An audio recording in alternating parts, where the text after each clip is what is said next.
वादळी पावसामुळे पोल्ट्री फार्मचे 4 ते 5 लाख रुपयांचे नुकसान।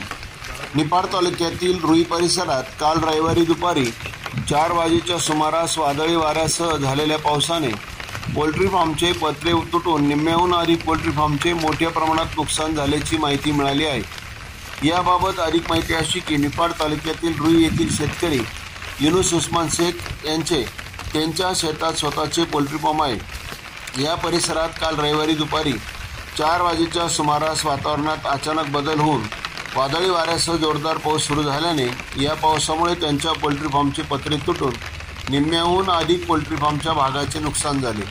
शेती जोडधंदा म्हणून युनुस उस्मान शेख यांनी कुक्कुटपालन व्यवसाय सुरू केला आहे, मात्र पावसामुळे त्यांच्या पोल्ट्री फार्मचे मोठे नुकसान झाल्यामुळे ते मोठ्या आर्थिक संकटात सापडले।